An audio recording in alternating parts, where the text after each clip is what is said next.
ત્રણ દેહ થકી પર એવો હું શુદ્ધ આત્મા છું. અક્ષરધામ સમાન ગઢપુરધામની દિવ્ય તેજોભય ભૂમિમાં અક્ષર ઓરડીમાં હૃદયરૂપી પલંગમાં મહારાજ પોઢી રહ્યા છે.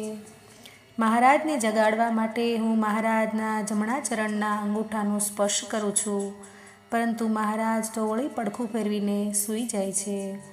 હું મહારાજને પ્રાર્થના કરું છું, હે મહારાજ, તમારા દર્શન માટે અનંત મુક્તો, પાર્ષદો, સંતો, ભક્તો રાહ જોઈને ઊભા છે. હે મહારાજ, જાગો પ્રભુ જાગો. પછી ધીમે ધીમે મીઠા સ્વરે મહારાજને જગાડવા માટે હું પ્રભાતિયું બોલું છું.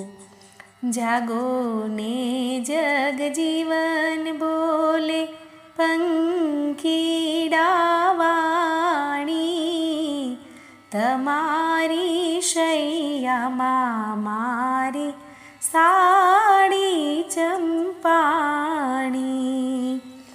લોકડાની લાજ મારે શામળાવાલા, તમે તો નિશંક પોઢ્યા નંદજીના લાલા. પ્રભાતિયાના સુંદર શબ્દો સાંભળતા જ મહારાજ આળસ મરડીને બેઠા થાય છે. હું મહારાજના મુખકમળના દર્શન કરું છું. મહારાજના મુખકમળમાંથી તો તેજના ધોધ છૂટે છે. પછી મહારાજને હાથ પકડી મહારાજને હું ગંગાજળિયા કૂવા પાસે લઈ જાઉં છું. ત્યાં મહારાજ માટે સુંદર મજાનો સોનાનો બાજોટ ઢળાવ્યો છે અને મહારાજને ત્યાં બિરાજમાન કરી સામે સુંદર મજાના સોનાના થાળમાં મહારાજ માટે કેસર, ચંદન, સુગંધિમાન દ્રવ્યોથી મહારાજનું જળ તૈયાર કર્યું છે. બધી જ નદીઓના જળ પણ તેમાં પધરાવ્યા છે.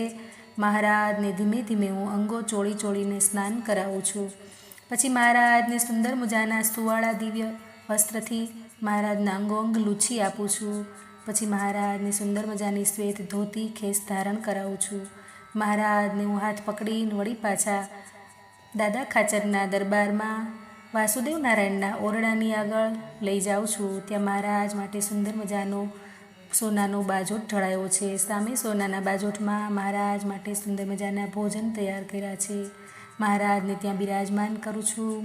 મહારાજની સામે ચોળી, વડી, પાપડી, ગાંઠિયા, સેવ, ખાજા, ખાજલી, જલેબી, પેંડા, ઘેબર, બરફી, પૂરી, થેપલા, પરોઠા, ભાખરી, માખણ, સાકર, બાજરીનો રોટલો પીરસ્યો છે. મહારાજને પ્રાર્થના કરું છું, હે મહારાજ જમો. મહારાજ ધીમે ધીમે તેમાંથી એક એક ગ્રાસ જમે છે અને પ્રસાદીનું કરી આપે છે. પછી મહારાજને દિવ્ય જળપાન કરી પાનબીડા મુખવાસ અર્પણ કરી વળી પાછા દાદા ખાચરના દરબારમાં લીંબતરુ નીચે સભા મંડપમાં લઈ જાઉં છું. ત્યાં મહારાજને સોનાના સિંહાસન ઉપર બિરાજમાન કરું છું. મહારાજની આગળ અનંત પાર્ષદો, મુક્તો, સંતો, ભક્તોની સભા ભરાઈને બેઠી છે. બધા જ મહારાજની શણગાર આરતી ઉતારવા માટે તૈયાર થઈ ગયા છે. બધા જ મહારાજને ભારે પુષ્પ અલંકારો, વસ્ત્ર અલંકારો, સુવર્ણ અલંકારો ધારણ કરાવે છે. મહારાજ બધાનો ભાવ સ્વીકારે છે. મહારાજને કાનમાં પુષ્પના ગુચ્છ ધરાવે છે. મહારાજને 3 ચોગલાવાળી પાગ ધરાવે છે. મહારાજને હાથમાં કડા, પગમાં તોડા, વેઢ વીંટીના શણગાર ધારણ કરાવે છે અને પછી બધા જ મહારાજની સમૂહમાં શણગાર આરતી ઉતારે છે. હું પણ મહારાજની શણગાર આરતી ઉતારું છું અને મહારાજની મૂર્તિમાં તો તેજના ધોધ છૂટે છે. પછી મહારાજની મૂર્તિમાં હું ગરકાવ થઈ જાઉં છું.